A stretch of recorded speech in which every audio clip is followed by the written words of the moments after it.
Conservatives remain strangely apart, trapped in the irrelevant causes of another day, deaf to the actual conversation unfolding across the land, in its cities and towns, in red and blue states, in the sanctuaries of the privileged and tented Bushvilles.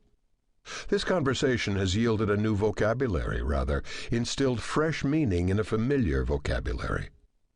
It includes phrases like sensible limits, sound choices, shared sacrifice, and common ideals, and stresses the delicate balance between mutual obligation and individual responsibility. These words, though sometimes vague to the point of abstraction, are firmly anchored in concrete human facts. Job layoffs and implausible tuition payments, dwindled savings and parched retirement funds.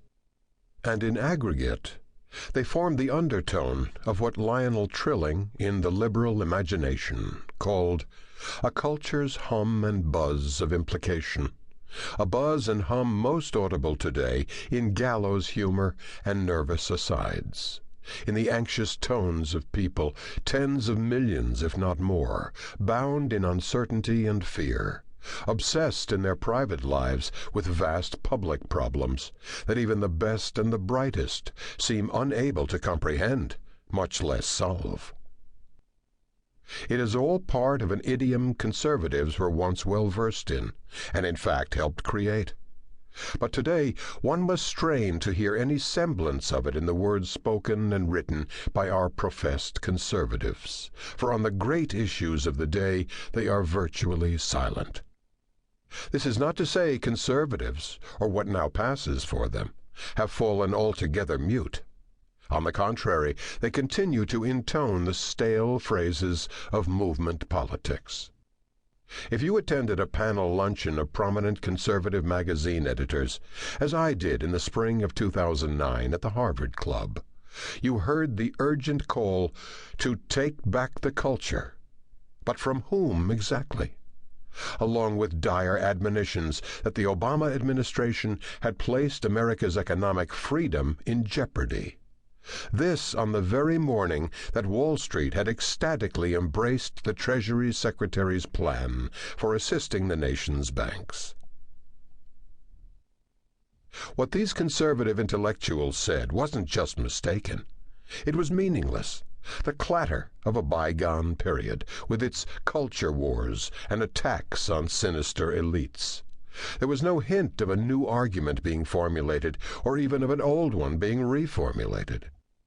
More disturbing still, not one of the three panelists acknowledged that the Republican Party and its ideology might bear any responsibility for the nation's current plight. None urged the party and its best thinkers and writers to re-examine their ideas and methods. Each offered instead only the din of ever-loudening distraction, gratingly ill-attuned to the conditions of present-day America.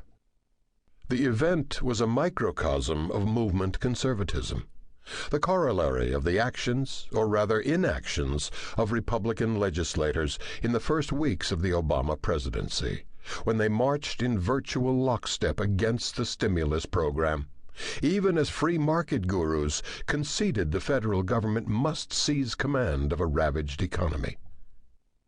Even as Alan Greenspan, a rare penitent on the right, suggested we might need to nationalize failing banks. Even as Republican governors and mayors clamored for precisely the rescue Democrats fashioned, however imperfectly, not for the purpose of creating a newly socialized state, but to keep people in their jobs, to keep schools and hospitals functioning, and families from losing their homes.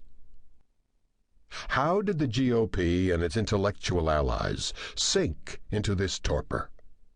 One answer is complacency. For many years, the right, in its position of dominance, felt no need to think hard, least of all about itself.